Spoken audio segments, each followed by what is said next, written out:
Bully boys pulled her collar, but she flipped the script like no one expected. An inspiring story by Heartfelt Tales. The cafeteria fell silent as Marcus grabbed Emma's collar, yanking her backward so hard that her lunch tray clattered to the floor, sending mashed potatoes splashing across her worn sneakers.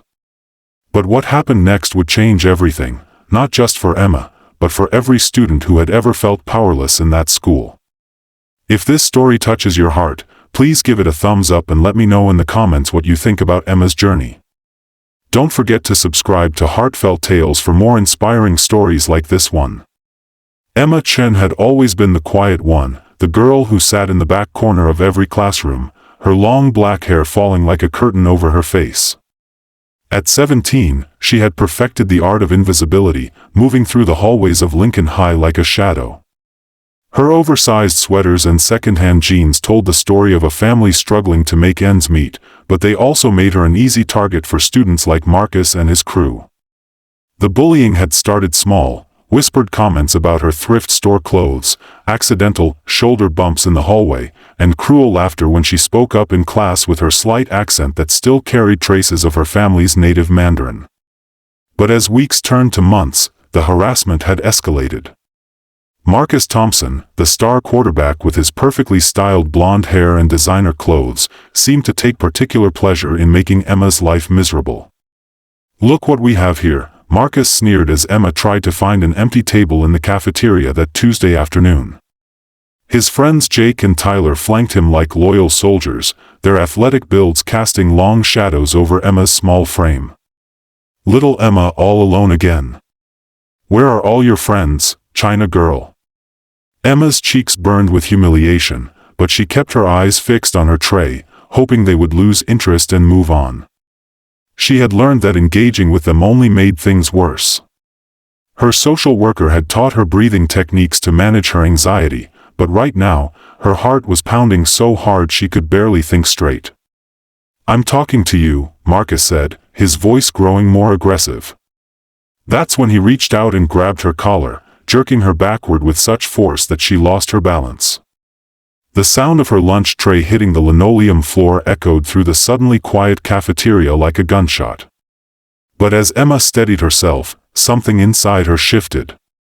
Maybe it was the memory of her grandmother's stories about standing up to injustice, or perhaps it was the realization that she was tired of living in fear. Whatever it was, Emma didn't run away this time. Instead, she looked Marcus directly in the eye and said something that no one expected: "Thank you." The entire cafeteria held its breath. Marcus blinked, clearly confused. "What did you just say?" Emma bent down and began picking up the scattered remains of her lunch, her voice calm and steady. "I said thank you. You just helped me realize something important." She stood up, still maintaining eye contact with the boy who had tormented her for months. "You're afraid." "Afraid?" Marcus laughed, but there was an edge to it now. "Of what?" "Of being ordinary," Emma replied softly. "You're so terrified that without putting others down, people might see that there's nothing special about you at all." The words hung in the air like smoke. Jake and Tyler exchanged uncertain glances, and several students had pulled out their phones, sensing that something significant was happening. Marcus's face flushed red with anger. "You don't know anything about me, you worthless." "I know more than you think," Emma interrupted, her voice growing stronger. "I know that your parents are getting divorced because I overheard you crying in the empty classroom last week. I know that you're failing chemistry because Mrs. Peterson asked me to tutor struggling students, and your name was at the top of her list. And I know that you're just as scared and lost as the rest of us." The cafeteria was now completely silent except for the distant hum of the refrigerator units. Marcus stood frozen, his mouth slightly open, as if Emma had just revealed his deepest secrets to the entire school. "The difference between us," Emma continued, "is that I chose to deal with my problems by working harder, by being kind, by trying to make things better. You chose to deal with yours by hurting people who can't fight back." She paused, looking around at the faces surrounding them, students who had watched her be humiliated countless times but had never intervened. But that ends today. Emma pulled out her phone and opened the voice recording app, which she had been using to document the bullying incidents for weeks at the suggestion of her counselor. I have recordings of every cruel thing you've said to me, Marcus. Every threat, every slur, every moment you've made my life hell. I have witnesses. I have evidence. Marcus took a step backward, his bravado crumbling. You can't. Oh, but I can, Emma said firmly. I can take this to Principal Anderson. I can take it to the school board. I can take it to your parents, your college recruiters, and anyone else who needs to know what kind of person you really are when no one's watching. The power dynamic in the room had shifted completely. For the first time in months, Marcus looked small and vulnerable, while Emma stood tall with quiet confidence. But I'm not going to do any of that, she said, and everyone leaned in closer to hear what would come next. Instead, I'm going to offer you something you've never offered me, a chance. Marcus frowned, suspicious. A chance to what? A chance to be better, Emma replied. I meant what I said about tutoring in chemistry. Your grade is dragging down your GPA, which means your scholarship applications are in jeopardy. I'm willing to help you, all of you, she added, glancing at Jake and Tyler, if you're willing to help me with something. With what? Tyler asked quietly, speaking for the first time. Emma looked around the cafeteria at all the faces watching them. Help me start an anti-bullying program here at Lincoln High. Help me make sure that no other student has to go through what I've been through. Help me turn this school into a place where people build each other up instead of tearing each other down. The silence stretched on for what felt like an eternity. Finally, Marcus spoke, his voice barely above a whisper. Why would you help me after everything I've done to you? Emma's expression softened slightly. Because hurt people, Marcus. And healed people heal people. I refuse to let your pain become my poison. That afternoon marked the beginning of the most unexpected transformation Lincoln High had ever seen. Marcus, Jake, and Tyler not only accepted Emma's tutoring help but became the founding members of what would become known as the Respect Initiative.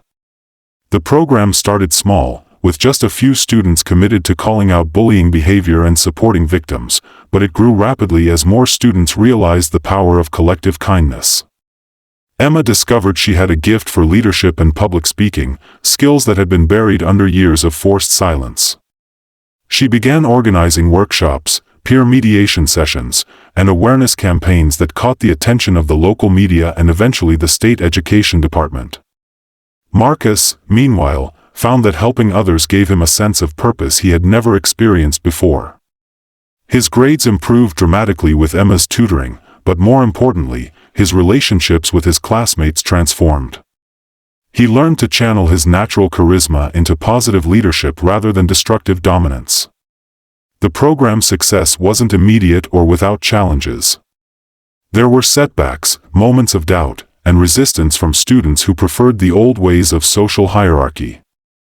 But Emma had learned something powerful that day in the cafeteria. Sometimes the greatest strength comes from vulnerability, and the most profound change happens when we choose love over fear. By the end of the school year, Lincoln High's suspension rates had dropped by 40%, and student satisfaction surveys showed dramatic improvements in feelings of safety and belonging.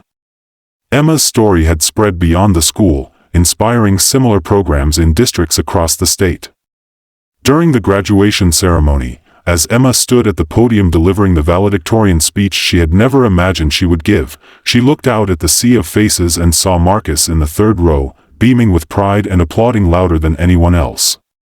His own graduation had been secured with the improved grades Emma's tutoring had made possible.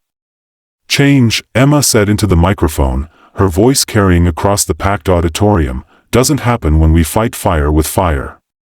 It happens when we choose to be water, flexible, persistent, and powerful enough to reshape even the hardest stone. Today, we're not just graduating from high school. We're graduating from the belief that we're powerless to make a difference. She paused, looking directly at Marcus, who nodded encouragingly. We've learned that our worst moments don't define us, our response to them does.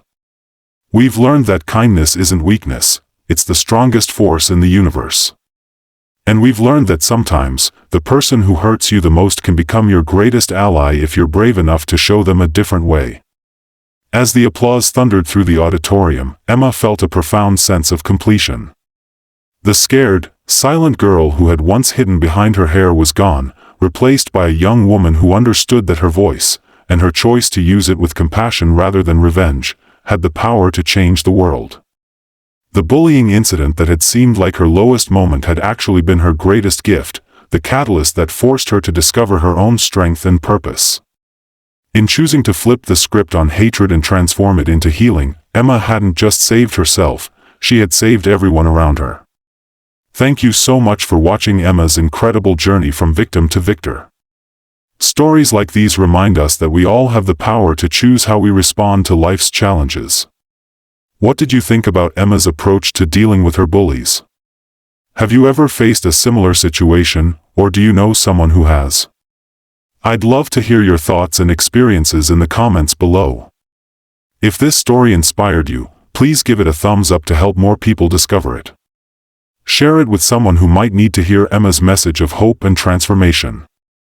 And don't forget to subscribe to Heartfelt Tales and hit that notification bell so you never miss our latest inspiring stories. Your support helps us continue sharing tales that touch hearts and change lives. Remember, just like Emma discovered, you have more power than you realize to flip the script on any situation. Sometimes our greatest challenges become our greatest opportunities to grow and help others. Until next time, keep believing in the power of kindness and the strength that lies within your own heart.